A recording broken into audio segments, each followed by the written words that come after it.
We have a terrific task ahead of us. We have a shattered world around us, and we must help to rebuild it. Сегодня еще раз обращаюсь ко всем гражданам России. The President of the United States. Mr. Gorbachev, tear down this wall. And so, my fellow Americans, ask not what your country can do for you. Ask what you can do for your country. Hello and welcome to Seats of Power episode 11. Today we will be discussing a very hot topic, I feel, and it's a very contemporary topic and continuously relevant, the war on terror. So, where do we start? Where do you think we should start, Kyle? That's a big question. Yeah. Topic. Well, you would probably, if you out of top of my own head, you'd start from, the second Bush administration, probably. Bush Jr. Is where I would start, I think, off the top of my head. Mm-hmm. Obviously, most people would start it at 9/11.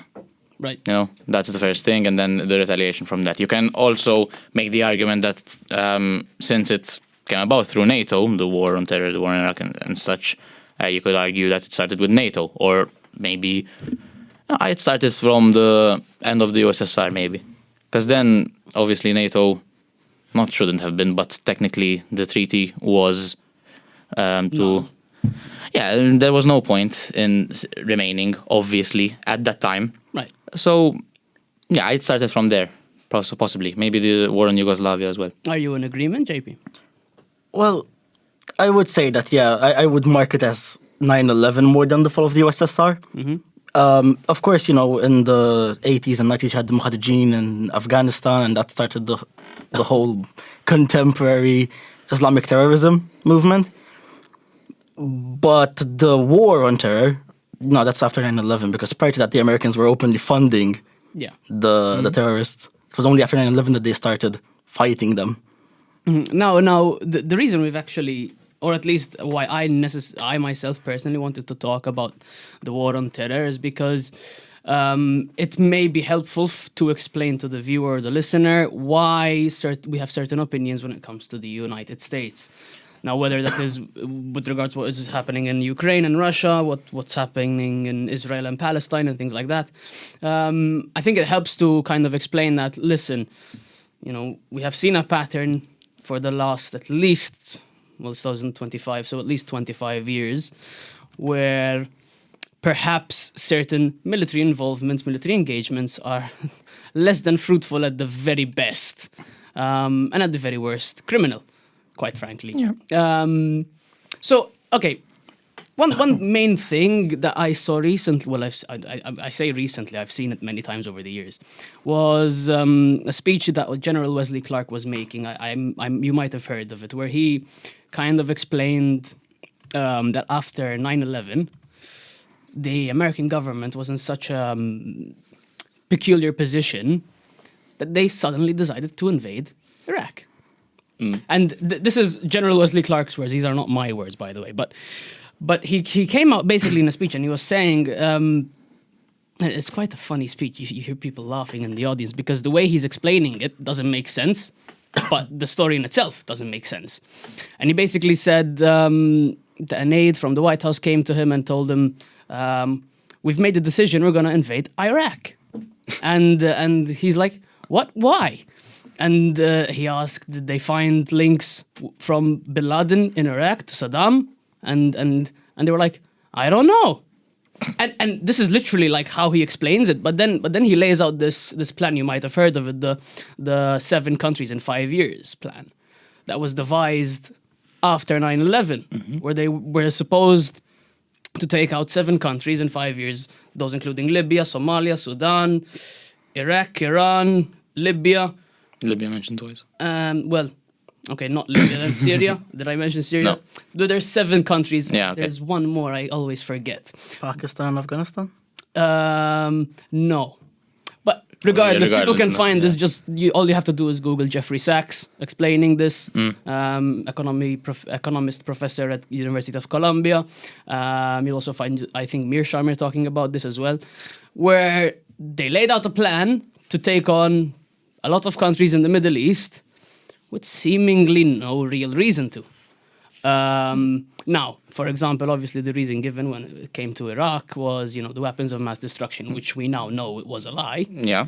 And so, obviously, seeing all that, no, did I live through it? No, I don't remember it. I was born. I was just born. I was still a baby, right? But looking back at it, now obviously you can be a hindsight 2020 vision and say, of course, it was a bad idea now, but realistically, you look at the pattern of, what happened in Libya in 2011 and then subsequently in 2015, what happened in Syria, what happened in Yemen, what happened in Iraq. These places have never, ever recovered and have only destabilized further. So from a purely logical perspective, the results have been catastrophic. So that then kind of informs my opinion when it comes to US military involvement or like soft power involvement in other countries. I think, but one of the reasons was obviously not to remain weak, not to seem weak Perhaps. after 9/11, because I I'm on the DOS site, and the first thing which is The State Department? the Department of State. Yeah. And the first thing, or one of the first things which is said is, on September 11th, terrorists attacked freedom. So that's obviously the rhetoric from the United States side. And obviously they'll say that. You can go into the conspiracy on 9/11. I don't think we will today. But that's a whole other thing. But when you concede something, you obviously want to retaliate. That's probably what I think happened. Really. No, for and they just sure. found an excuse. I understand that, but then at the same time, Why destabilize? leave apart the destabilization, because to some degree that's just the result of something that was intended. So, but what was the intent really? Was it simply to project strength? I mean, look, let's be honest. They fabricated a lie, which obviously they knew was untrue. Then you had media groups in the US which supported that. You had some, obviously, that didn't. I always like to give credit to someone like Piers Morgan, who said he was against it from the very beginning. Someone who also was against it from the very beginning was Donald Trump back then, when he was still technically a Democrat. But irrelevant of that, you had an entire apparatus that was for the Iraq war. So it wasn't simply, look, listen, we need to do something to show our strength. Because I think to some degree, if you use that pretext, we've just been hit massively and we need to retaliate. To some degree, you can actually justify it without needing to put out a lie like the weapons of mass destruction lie. Like if it's a right to self-defense, for example. But the way they did it was they outright lied to the American people and to the people around the world. Then they went in, they found no weapons of mass destruction. Obviously, then you have oil in the background.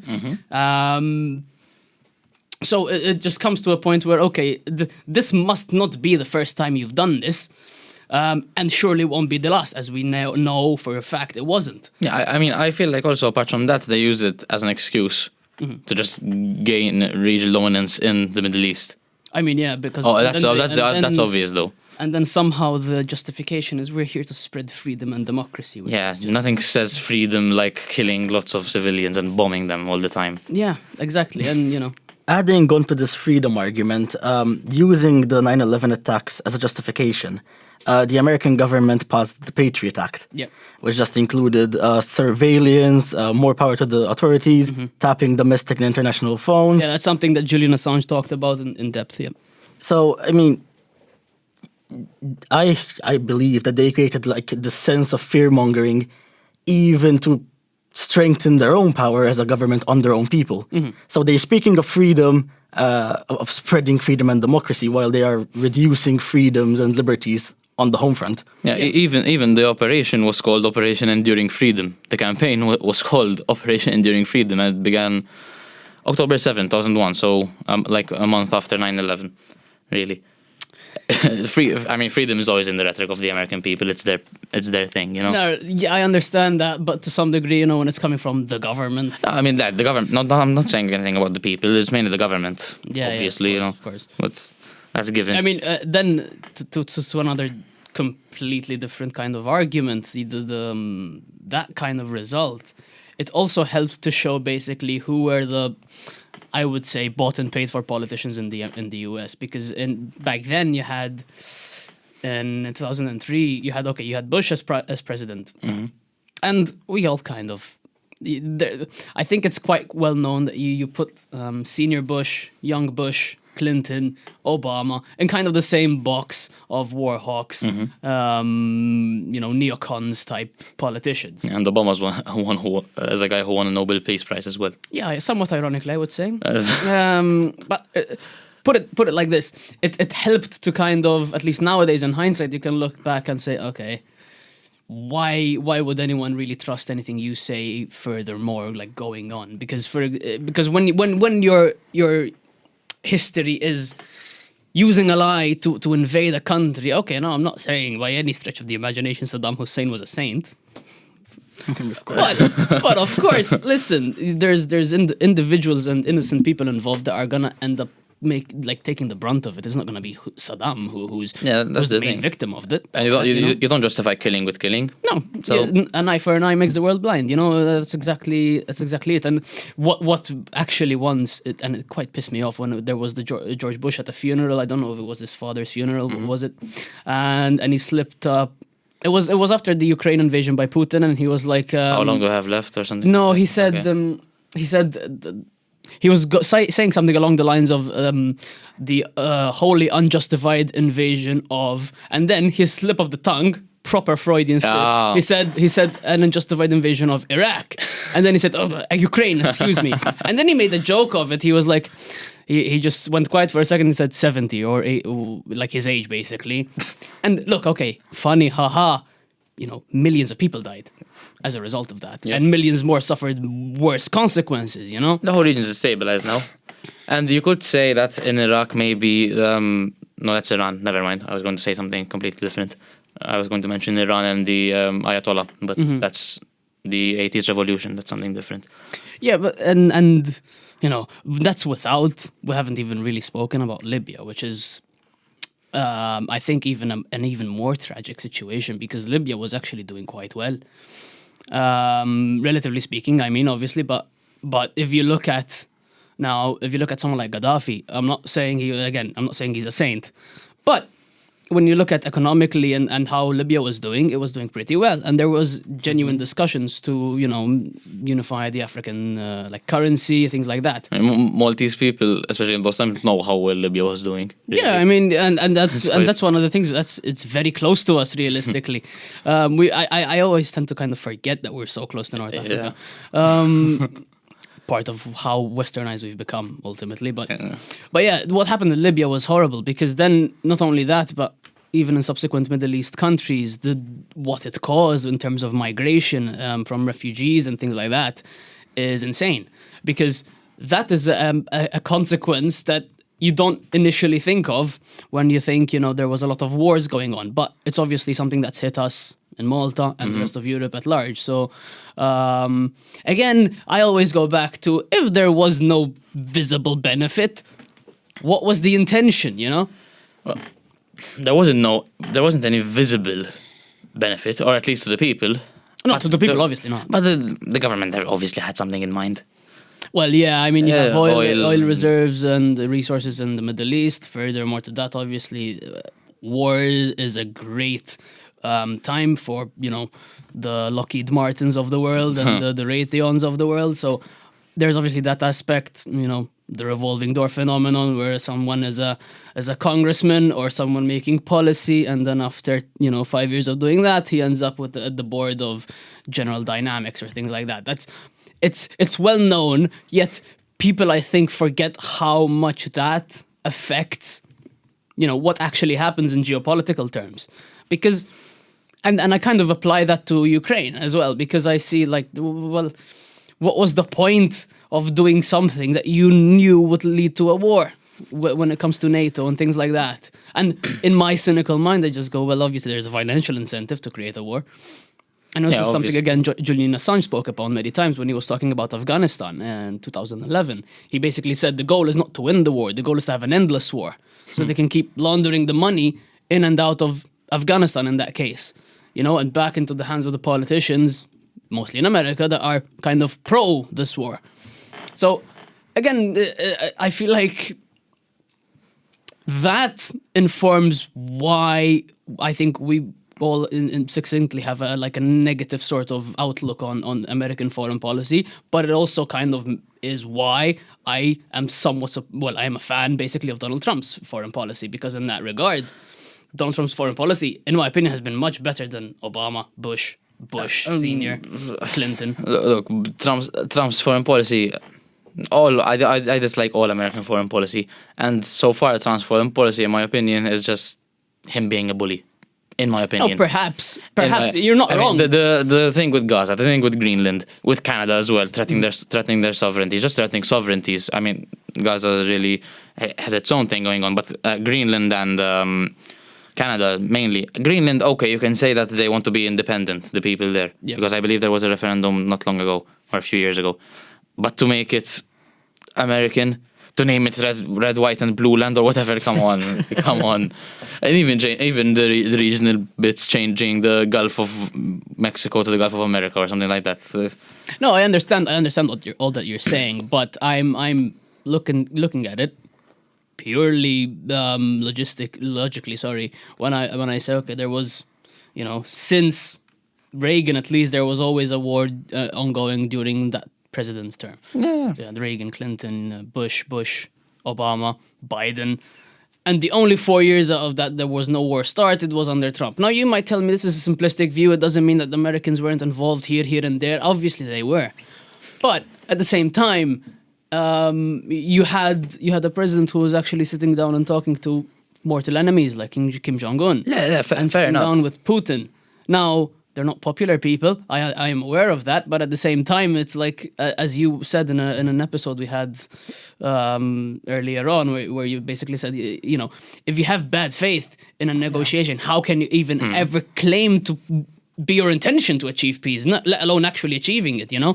So I think ultimately, and this is then my optimism is that okay, I'm seeing all these things that Trump is saying, and I'm like, let's wait and see, because at this point, fair enough. I know what you're saying. Second guessing someone like Trump is like a fool's game, because the guy clearly knows that what he says is going to be a headline. Like you can't tell me the guy doesn't know exactly what he's saying all the time. I think he does.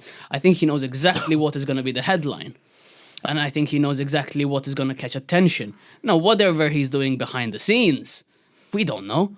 Yeah, but Now, is okay. that blind faith? Perhaps. But it's also a recognition that, listen, again, out of 25 years of American presidents, the only 4 that didn't start a war was him. Yeah, fair enough. you know what I'm saying? Yeah, I know what you're saying, but this is 1 month in to Trump, and Obviously, he didn't mention, and I believe in his campaign, he didn't mention Greenland, or No, I don't think so. yeah. So that's what I'm saying. He did try to buy it in his first term. Yes, he did. So, but in the campaign running up to this, is a different It campaign. was an underlying issue from his first term, which people knew his opinion on. I mean, okay, Yeah, but- let's take it like this. Let's say somehow there was a referendum in Greenland where they're offered the choice to join America, If there's a referendum like that, and they vote in favor, it's still it's part of the Danish kingdom, so it still has to be. Well, all right. There has to be communication with Denmark. Hypothetically, they've already Okay, left fine. Denmark. Hypothetically, obviously, if they left Denmark and there was a referendum for them to join the US, and they'd say yes, and that's democracy, way people's choice. Yeah. But right now, was there a referendum? No. Did they ever mention? They mentioned independence. They did not mention joining the US. And for me, Greenland isn't really. Not that I don't care. But it doesn't really affect me per se. But then the issue is, where does he stop?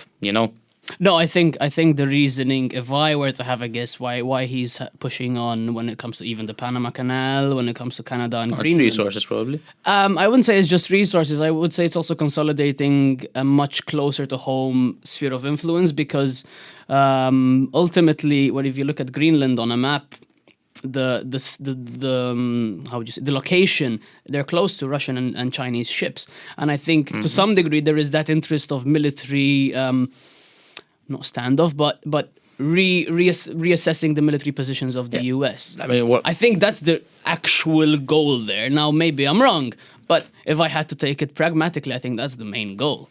I don't think it's necessarily the resources. I mean, resources with the Arctic Circle, it's quite a big thing as well. But obviously, it could be that as well. And still, But then, it goes back. to that, I say it's probably mostly the tariffs, where he's trying to equalize trade between the Americans and the Canadians, and the Americans and the Mexicans. Yeah, it could be. It could be as well. There could be many reasons, but in my opinion, Greenland is a territory of a European country. No, naturally. So he's threatening that. So when, obviously, I'd say I'm against it, because then when does he stop?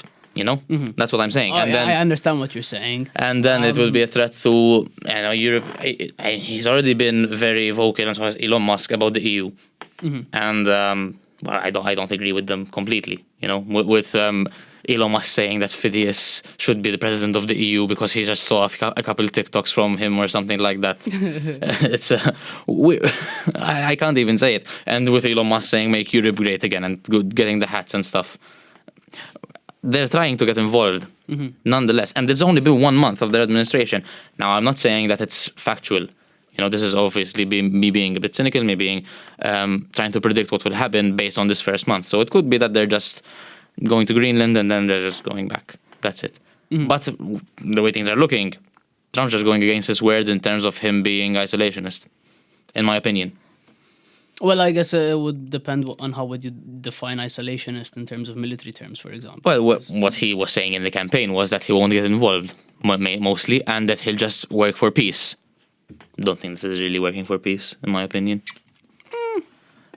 Come on. No, to be pointing to the Greenland, yeah, but I think even the Canadian ultimately discussions. he's working for peace when it comes to Ukraine and Israel. Now, Yeah, whether that's you different. agree with That's different, though. But I think that when he's talking about peace, I think that's what he's talking about most. Yes. But then, sorry, I'm making noise. But then making this argument with Greenland, I know I said it doesn't really affect me personally. Greenland, no, I have no affiliations. But then when does it stop? I said this like 3 times already. But No, I understand what you're saying, and you're not wrong. And it would be naive of people to think, "Oh, we'll just let him do this and he won't do." Yeah. So I understand what you're saying. But let's, because we got a bit sidetracked. Sorry. No worries. That was a very interesting conversation. So okay, we've mentioned how Obama got a Nobel Peace Prize for what I don't know, frankly, and it's weird to see how someone like Obama, just purely because he's charismatic, essentially, is so popular. well, that's political leaders for you. Yeah, I guess so. He got a Nobel Peace Prize for his extraordinary efforts to strengthen international diplomacy and cooperation between peoples. You serious? How? Yeah. In 2009, so barely a year after he got elected. Wow. And he got a Nobel Peace Prize for that, which is a prize motivation for his extraordinary efforts to strengthen international diplomacy and cooperation between peoples. 1 out of 1. Yeah, 2009. That deserves a Nobel Peace Prize. There's no really words. I mean, any American president getting a Nobel Peace Prize in the modern era, I'd be skeptical of that. Yeah. Because, come on. No, you can't. Come on. It doesn't make sense when you realize the amount of power that they have and the amount of influence. Realistically, for them to have peace, it should be like you're the one office in the world that's most powerful and most capable of achieving that. So if you're not really achieving that, how do you get the Nobel Peace Prize? I mean, Now, Prize. I understand like that he was given the Peace Prize in 2009, like prior to Libya. But at the same time, when you look at it from a point of hindsight, the war in Libya destabilized Africa and Europe. Europe due to the migration crisis. Africa, there was a lot of trafficking. There was even a slave trade going on in Libya. When it was, still is a collapsed state, but it has doing better. slightly improved. It's doing better. So the idea that this war led to literal slavers and traffickers, like old time cattle slavery, and you're telling me that the guy who greenlit the invasion won a Nobel Peace Prize. It doesn't make sense. Yeah. I just found out that Obama was born in Hawaii, so that's just a digression. I never knew that. Astro? Yeah. Sorry, the digression, sorry. I never knew that actually either. So How? I was born in Rabat. You were born in Piata. No, actually, yes, you forgot about that. I was born in a hospital, yes, not at home. No, how didn't you know about this though? It's like not where known. Obama is born has been a constant controversy. Yes. Since prior to him becoming president. Since Trump questioned it like years Oh, ago. really? Yeah, you remember the birth certificate thing? Oh, yeah, that yes, was Trump. Yes, yeah. Okay. Yeah. Now I made one and one. You put two and two together. Okay. Because the argument was that he was Nigerian and not American, so he constantly went around presenting his birth certificate to say, "Hey, no, listen, I was born in the U.S., so I can be president." Yeah. Oh. Well, put it this way, perhaps it would have been better if he wasn't, considering what happened to Libya. I mean, there's no guarantee that any other president wouldn't. Yeah, no, exactly. You know. No, this is another point. Realistically, I was going to mention this earlier. When you look at those presidents I mentioned, Senior Bush, Young Bush, Obama, and Clinton, well, you have 2 Democrats, 2 Republicans. And then in 2016, you had a Democrat in Hillary Clinton running for office, who obviously married to Bill Clinton, was Secretary of State under Obama. So, great track record over there. She was responsible for the bombing of Benghazi. Right. That's like need I say anything more? Yeah. No.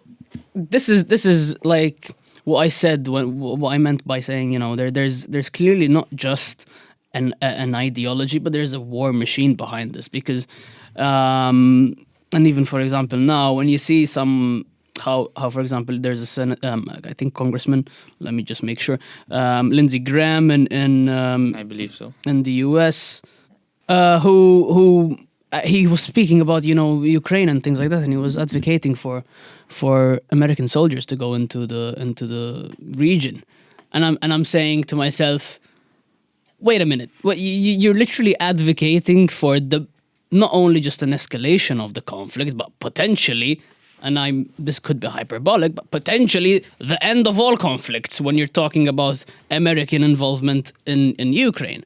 And this guy's a Republican. By no means am I saying, look, this is not party lines by any means. These are people who, in my view, are bought and paid for by the military-industrial complex, companies who like industries and things like that.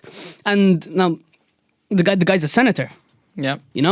Then at the same time, you also have someone like Liz Cheney, who is the daughter of the former Vice President Dick Cheney under George Bush. So you go back to the weapons of mass destruction line. Now, the Miss Cheney follows the exact type of foreign policy you would expect her to follow from her surname, because when it comes to the election, the Democrats used her to endorse Kamala as some sort of win. And that just shows exactly like how the work hawk ideology it doesn't care about the parties or the ideologies. No, realistically. it's both sides. It's purely people, in my opinion, politicians who are bought and paid for exactly by the machine itself. So that goes into the revolving door phenomenon as well. Yeah, same thing. Already mentioned. Yeah, like it's insane, and that happens in a lot of other industries, not just military, like pharmaceuticals as well. But in the military, in the military, complex, is the most obvious. Yeah, that's seen the most. Generals, 4-star generals that serve for 20 years and then go work for Raytheon. I mean, what's the point of that? Oh, you have, for example, in the pharmaceutical aspect, Bernie Sanders, as we saw it through the RFK's acceptance speech and so I don't know what it was the Senate hearing. Senate hearing, that's it. And when RFK called him out, especially for that, and then he just lied on himself. I love that because listen, you have someone like RFK who's he's sorry, RFK Jr. Who's been in that world suing these corporations literally his entire adult life.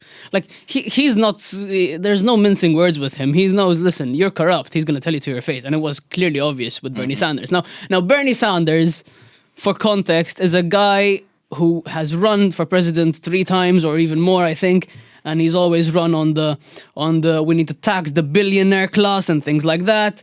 And then he's taking millions of dollars from, the pharmaceutical industry. Now, he said, right? He said it's just coming from the workers of the pharmaceutical industry. But let's take it for a second.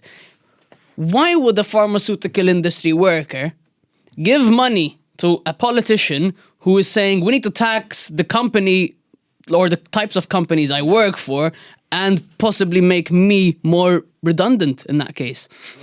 It doesn't make sense. Plus, you're also arguing that if a pharmaceutical industry employee has complete independence, I guess, who he donates money to politically, which a lot of people have argued they really don't. Yeah. So, that applies to Elizabeth Warren as well, who was shouting and screaming at RFK like she went mad, to be honest, and it was quite funny to watch. It was an interesting hearing. No, It was very and that's the thing. entertaining. And I always see these memes on X and Facebook, like if only politicians wore their sponsors like the F1 drivers wear them on their suits, because it would be so obvious. But realistically, they're already spokespeople for these companies anyway. Yeah. And there was also another aspect, and this is kind of ties into the military-industrial complex as well, where you had so Tulsi Gabbard was nominated for the Director of National Intelligence. Again, Bernie Sanders is one of the senators in the Senate hearing, and he's grilling her. Now I understand, obviously, there's going to be partisans grilling other partisans. That's But normal. Now let's take the case of Tulsi Gabbard. Tulsi Gabbard is a former Democrat who was the vice chair of the DNC in 2016, where she resigned from her post because she saw the kind of legal warfare being used by Hillary Clinton to sabotage the Bernie Sanders campaign and supported Bernie Sanders. Then, she tries to run for president. She basically gets sidetracked for Biden because Biden is instantly chosen by the Democratic Party, and she drops out of the party, becomes a Republican, endorses Trump because Trump promised her the position of DNI. Then you see someone like Bernie Sanders voting against her when he knows for a fact that this woman literally resigned from her post, a very powerful post, to support him because he was treated unfairly. And again, it just shows, in my opinion, you can clearly see who's bought and who's paid for in American politics. It's quite obvious. And the colors don't matter. It doesn't matter if you're No, red or not blue at all. there. It's just both And sides. that's without talking about lobbying from foreign countries. No, yeah, but that's a different story, and that's a long one as well. Yes. 'Cause lobbying is a big, quote-unquote problem. Lobbying is just legalized bribery, and I'm tired of pretending it isn't, to be honest. Yeah, it is, but it depends on what aspects. You always have to take it with a pinch of salt. Especially lobbying in Europe is a problem. If you go to Brussels and Strasbourg, it's just lobbyists mainly there near the Parliament and near the Commission. It's just lobby groups and lobbyists there. Even they have the offices in Europe. Lobby groups have most offices near the European Parliament and the European Commission offices, and that's a big problem in my opinion, because you're always trying to problem, quote unquote problem again, because it depends. But in terms of the US and lobbying, it's terrible. I mean, and it's not only it's quite literally insane. I mean, you see how some industries are protected by the American legal system, I guess. It just makes you question whether they're even, whether every single thing they say is a lie, ultimately. Everything's American almost. I'll ask a question. Why do you say quote-unquote problem? Why aren't you certain if it's a problem or not? What's the argument? Because there are some cases where lobbying is sometimes lobby groups, it depends on what, because it's very subjective. They do have a good reason to lobby some certain politicians. Sometimes they lobby politicians against from something that is really could be harmful. If you want to talk about climate change, maybe as well, that's another story as well. But it's very lobbying is very subjective in general. So you have to take it with a pinch of salt all the time. I understand what you're saying, but you're ultimately saying, like, theoretically, from an idealist perspective, it could be used for good.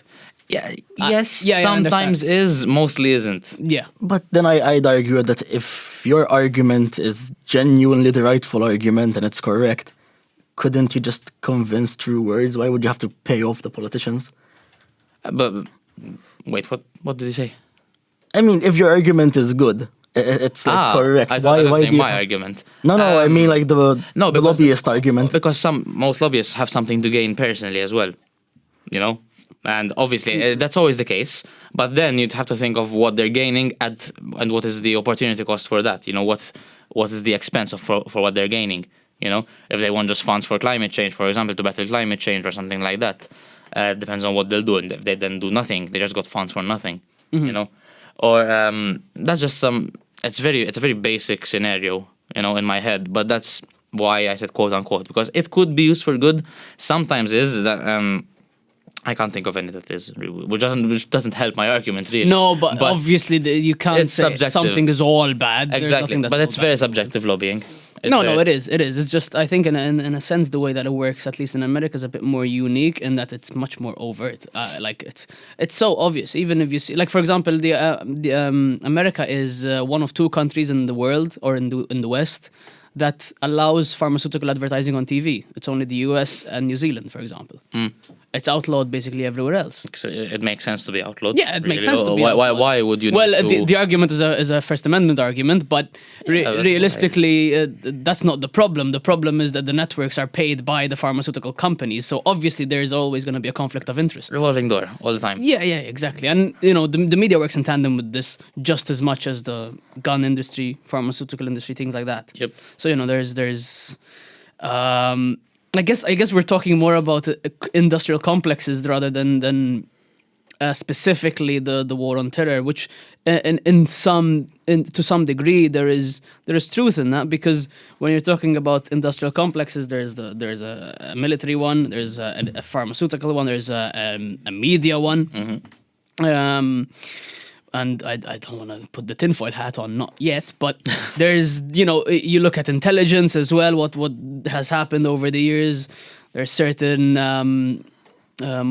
well, you would say that, for example, literal crimes that have happened, human crimes, war crimes when it comes to, you know, and even health crimes where, for example, the Tuskegee experiment, if you might have heard of it, there's so many operations where they have been declassified, which show clearly a breach of, you know, human rights and things like that. And then that informs why I just tend to, the CIA is doing something here. Should I be concerned? Yes, because they don't really have a good track record. You know what I'm saying? Mm-hmm. Yeah, I understand you. And in terms of the war on terror and industrial complexes, the military-industrial complex was a big catalyst for the war on terror. No, of course. Without it, it wouldn't really happen. The military-industrial complex is what gives America its military strength, ultimately. Yeah, exactly. That's a big problem. Yeah, because you have thrive on war. You have the lawmakers who, you know, basically give them a free pass in return for a permanent job, a seat at the table. It's you know? like what you said. They want an endless war. Yeah. That's it. Well, that's what Julian Assange said. I will not take. Oh, yeah, what you mentioned earlier. Because I would tame and I would kneel in front of Julian Assange, because the guy deserves admiration for what he's done, and I don't really care what critiques one can put up. Quite frankly, what he's revealed to the world is, well, let's say consequential at worst, but you know, historically significant to an incredible degree is another adjective you could use. Fair enough. Now, one thing I also kind of wanted to mention is that the war on terror, generally speaking, especially in most of these countries, has been a tool, well, the excuse used for regime change. Now, we've seen regime changes by the Americans happen. You can't count that high, honestly, quite frankly. There is so many examples that you can list of countries that you probably haven't even heard of, that there have been regime changes conducted in. And you look at it and you think, okay, well, surely you can't make the argument that for every single one of these states, the point was to spread freedom and democracy. Perhaps, listen, I understand, listen, if there's a politician or someone who's working in the intelligence apparatus of the US who's saying, look, there's this country which is really horrible, and it would actually benefit from changing the government, But realistically, can you make that argument? 10 times, 15 times, 20 times. Too many times. You know what I'm saying? Yeah. I mean, this was the argument generally used for the Middle East. But if you look at what the CIA did in Central America or Southern America, Yeah, and that's exactly what I mean, I'm you talking see about, yeah. democratically elected leaders being assassinated and replaced with essentially dictators. Yeah. I mean, the example I have in my mind currently would be Chile, where they killed Salvador Allende. No, I mean, he was a socialist, fair enough. But come on, you don't kill a democratically elected. Wait! Don't say fair enough because it's not that I'm not. No, because in the context of the Cold War, you understand the American mentality of why they attacked him. But you don't replace him. That was a great with General Pinochet, who was a bloodthirsty dictator. What do I say? Yeah, it was a great recovery, Jackie. I commend you for that. I would promise I will not clip you up on that.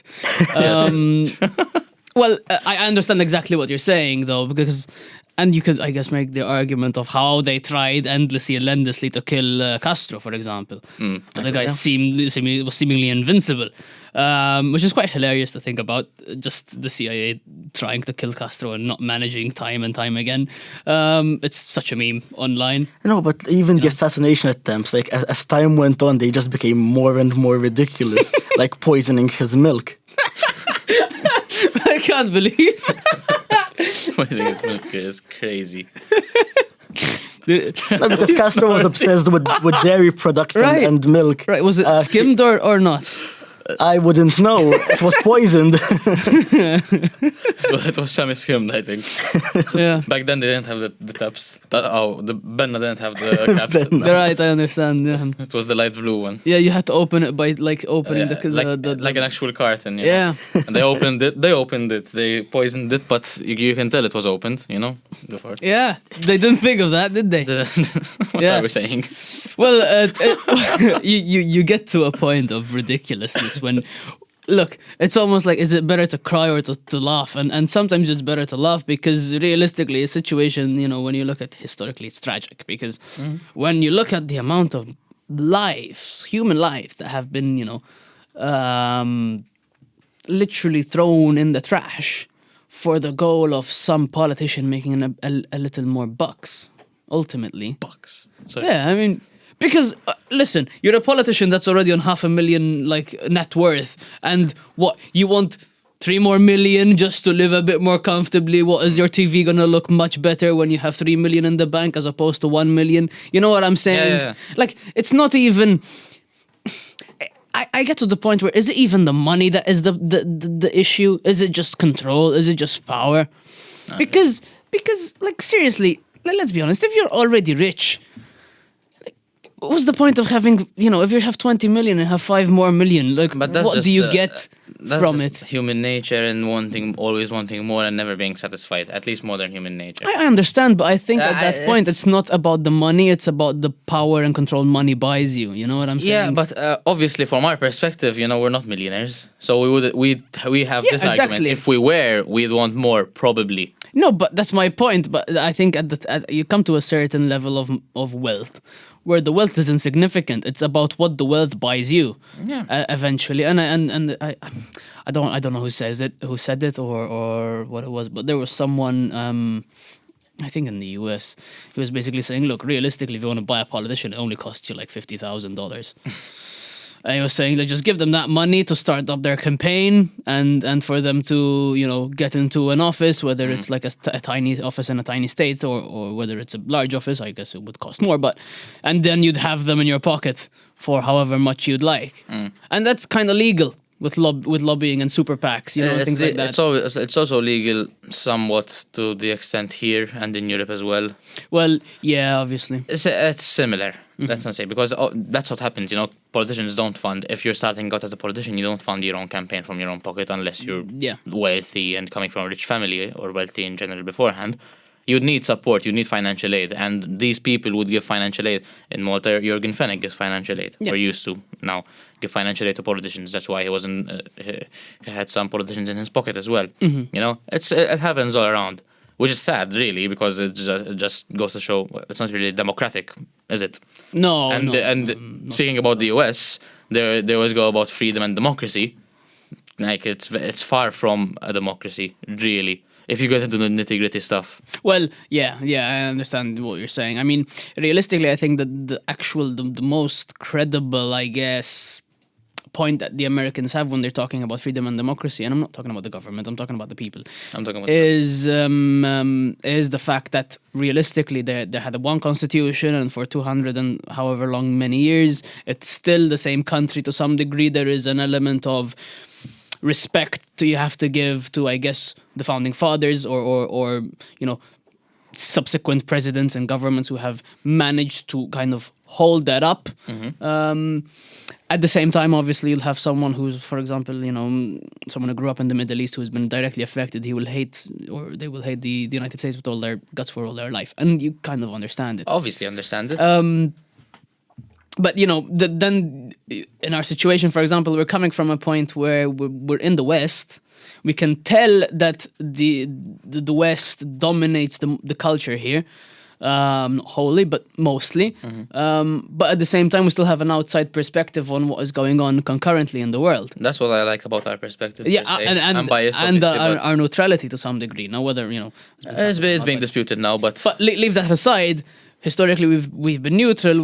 And I think at least the way we've been brought up has been mostly neutral to some degree. yeah, I feel like though with Malta and neutrality, there's a bit of not discrepancy but misunderstanding. In the constitution of Malta, it says Malta will be a neutral state, actively seeking peace. Right after it, people forget the seeking peace bit.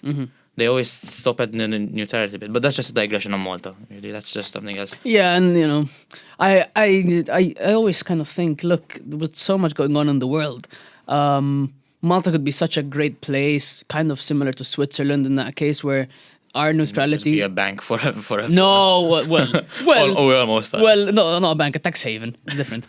But take it in a pragmatic sense when it comes to neutrality and things like that. Malta could be like a Switzerland, like we did at the end of the Cold War, or close to the end of the Cold War. When the Bush Gorbachev summit, for example. Yeah, it happened. And there's that potential. However, obviously we're seeing recently that there is not really that push from at least our current government, I would say. But put it this way, we still are much better than if we ever take sides, because if we ever take sides, realistically, Malta is putting itself in the crosshairs of someone else. Yeah, obviously. And there's no reason to do that. Sometimes we do. For example, in Ukraine, we took a side because, again, we were multi-constitution states. We're actively seeking peace. Yeah. So obviously, we take the Ukrainian side to try to maintain peace through Europe, obviously through the EU. Yeah. That's it. But that's just a digression from my end because I wanted to make that point. Yeah, no, I understand what you're But saying. in terms of going back to the war on terror and America and freedom and democracy, it's a part of them, fighting off their government, which were the oppressors in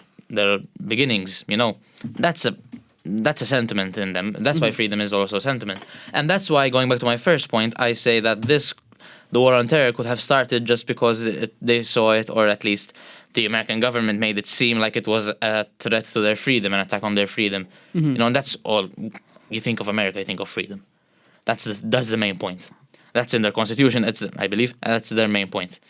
So that's why I reiterate my first point, that this was sort of a retaliation to show that they're not weak and that their freedom is strong. In my opinion, that's an opinion. Obviously, I agree with what you're saying in principle. Yeah, but then I'm saying the government framed it that way. I'm not saying yes, exactly, and they did frame it that way completely. Well, not initially with Iraq, but eventually. Yeah, and it came out. Oh, we lied. We're just here to preserve freedom and democracy, guys. Like, what are you? At that point, it's quite obvious what they're doing. But yeah, you're right. It's the rhetoric that is always coming out of their mouths, and it's. I myself laugh. Like, even looking at it nowadays with Ukraine, how at least prior to Trump, how the Americans were framing the conflict and how their involvement was supposedly to preserve freedom and democracy. Now, I don't even want to get into the nitty-gritty of whether are they free or they're democratic. Like, I'm not even going to make the argument. It's just, put it this way, you've had a track record of saying that and not really meaning it, so why would I believe you now? That's kind of where we're coming from, and I think it's unwise to simply assume that because someone started a war on another country, it's everyone on the other side who's saying the same thing, which is it's unjustified, provoked attack on a free and democratic nation. especially with the track record of who is saying that has, Yeah. you should always be not naive, skeptical about the situation, you know? Now, I'm not saying, one is right, one is wrong. I'm just saying I don't trust that because I have never had a good reason to trust that. That's the main argument, when it comes to that conflict.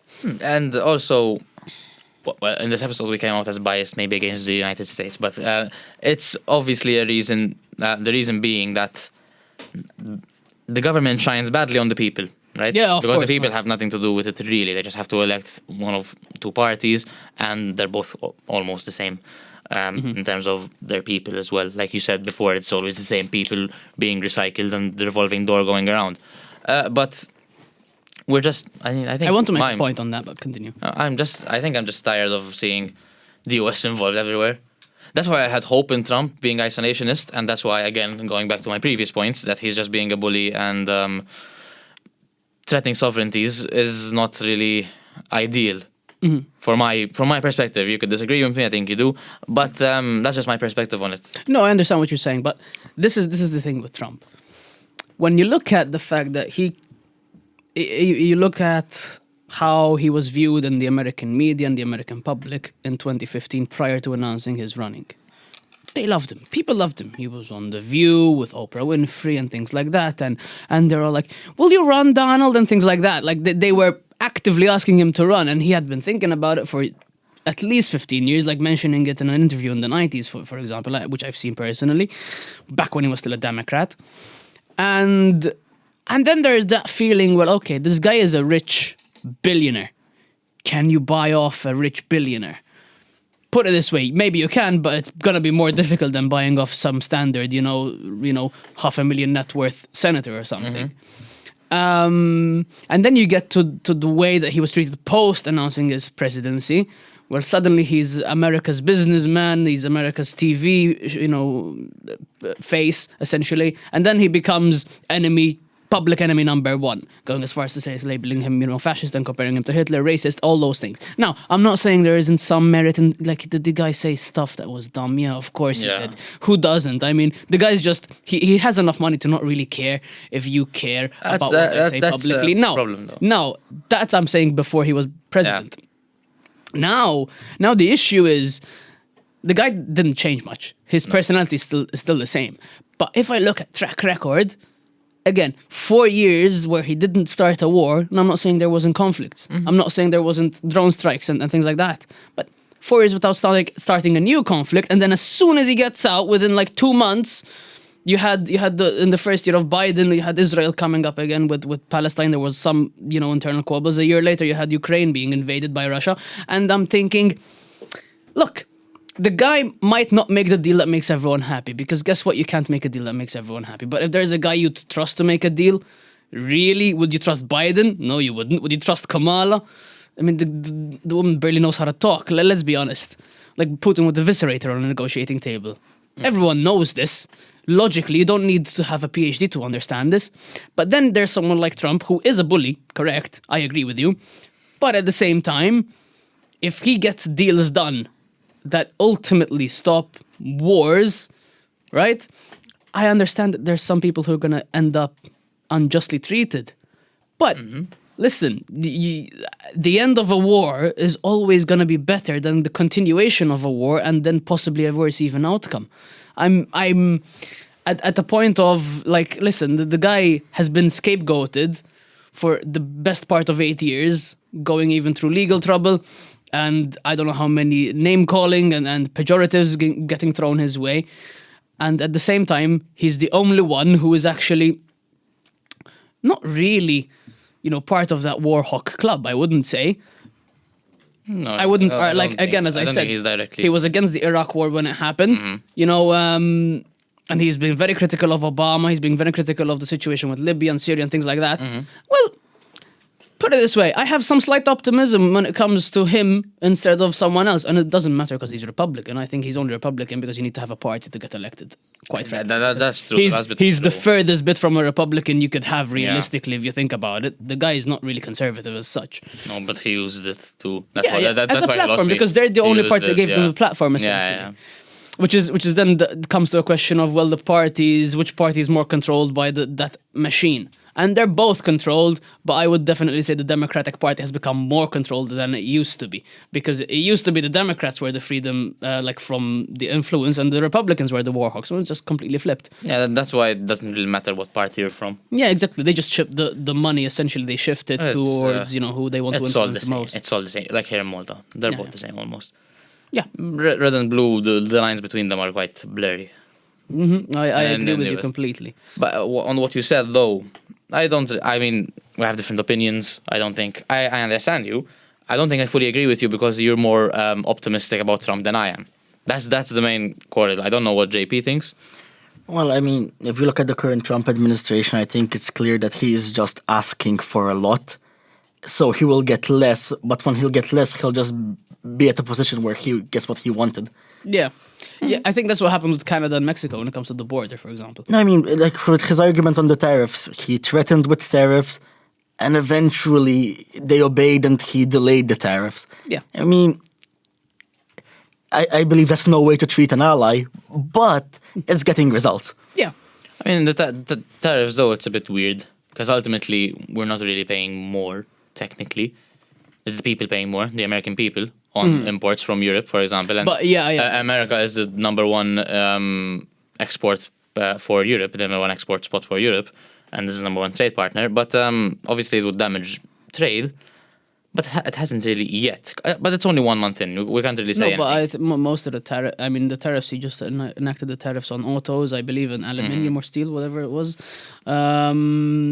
But as JP said, like On steel and stuff, it's okay. To be honest, it was evidently obvious. At least to me, it was obvious that the tariffs were mostly a push to just get people to say, "Isma, you have to do what I say at this point," because we're at a point of. You're dependent so much on me. Yeah. So we're talking to Canada, for example.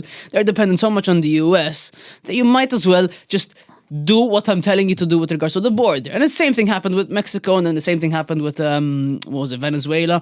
I think was it Venezuela or Ecuador? I think it was Colombia. Oh, Colombia, sorry. Well, South America. When it comes to the illegal migrants issue, for example, like he got what he wanted. He got what he promised the people to do.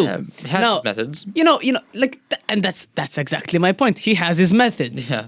1 month in, you can't say anything. That's- About because there's no results yet. That's And, why. and the one difference thing, between us. one thing I've learned about politics is you never judge things by their intentions. You judge them by their results. Yeah, Quite obviously. frankly, the intentions are useless to see because if the results are catastrophic, the results are catastrophic. That's the only thing that matters. It's not about the intention. Look, But you can always predict, and you have to predict. you can always try and predict, try. yeah.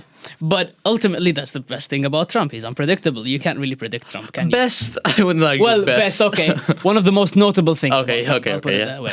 Alright. But you know what I'm saying? Yeah. Like, Yeah, I get you. It's we have to wait and see scenario because I think when he Yeah, it's puts too out the early. headline and then it's a story and everyone's brain is melting. I think there's a bit of exaggeration. At the Of end. course there is, and that's exactly my point. There's no like patience. Oh, yeah, fair I mean, enough, fair like enough. earlier you had mentioned, about America being a world police. From what I can understand, Trump is reducing that to being, a regional, Yeah, that's what I think. Police. Doing to be fair. like for the Americas. I mean, we're seeing more division between Europe and America, so that's what I'm we'll have basing to this on. we'll have to wait and see, obviously. And But yeah, we'll see. We're still a month in. Yeah. We've got a long 4 years ahead, I believe, or a very entertaining 4 years ahead. We'll see. It'll be entertaining for sure. Probably. And with that said, we're gonna close this episode number 11 of Seats of Power. We kind of talked about a lot of things on War on Terror, among other things, and we'll see you guys next week. Thank you. Thank you.